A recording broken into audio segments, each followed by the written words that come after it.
When the final result of the election is declared today, National is almost certain to have its victory confirmed.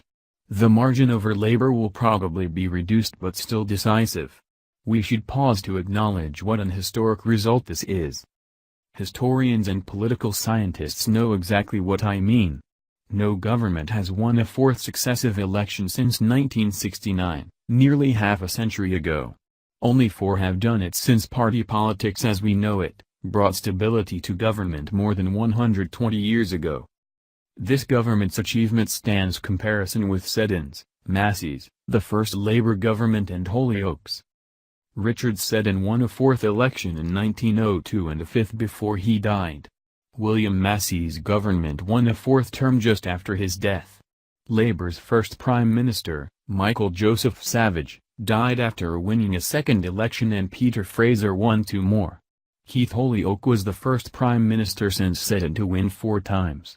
John Key looked certain to become the second until he resigned at the end of last year, not wishing to stay for another full term. This victory is a notable personal achievement for Bill English. The record of prime ministers who take over between elections is not good. English has succeeded where Shipley, Moore, Palmer, Rolling, Marshall, and Holyoake, in 1957, failed. English has proven, to himself as much as anybody, that the government's sustained support over 9 years was not entirely attributable to Key love, as Jacinda Ardern used to call it. I can't help suspecting if a Labour government had just won a 4th election, it would not have taken 2 weeks for someone to write about it.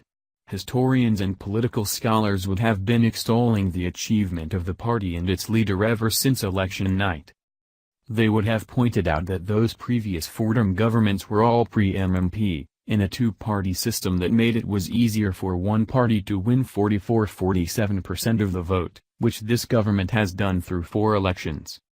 It has been easily our most popular government under MMP.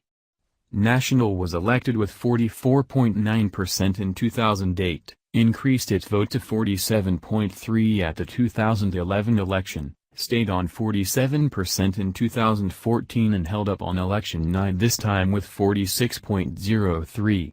If it drops a percentage point or 2 today, it will still be well above Helen Clark's government that came in with 38.7% and its best result was 41.2% in 2002. The Bolger government received just 33.8% at the first MMP election. Since that tumultuous first term of MMP, the system has worked tolerably well. We have had 2 9-year governments, 18 years of remarkable contentment compared to the upheaval of the previous 25 years. The reason is mainly economic. The last quarter of the 20th century brought the end of a colonial economy and a painful adjustment to world markets.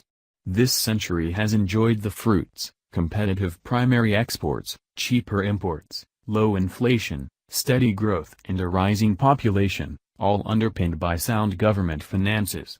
But MMP has played its part. No electoral system is perfect, none is more important than the political culture of the electorate whose votes the system has to turn into an acceptable government. MMP in New Zealand was grafted onto a Westminster 2-party system that had produced well-disciplined decisive governments, too decisive for the liking of many in the later stages of economic reform before the fruits appeared. That's why we adopted MMP. But it has been interesting to see how much of the Westminster system voters have chosen to preserve. The vast majority, 80%, still vote for one of 2 long-established parties. Neither of them ever receives a majority of the total vote, just as before. No party has won 50% of the vote in my lifetime.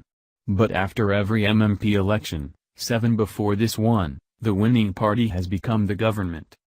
They have done so with the support of small parties and single MPs who have supported whichever party won.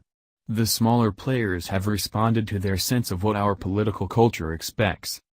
The Westminster elements survive not just in the primacy of the party winning the most votes but in the kind of government that has evolved over the 21 years of MMP. Parties quickly found formal coalitions with both parties and a cabinet did not work here.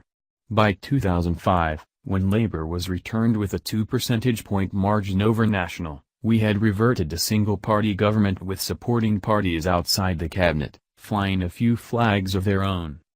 Winston Peters complained this week that whatever he does he cannot win. He's right, you cannot win with 7.5%.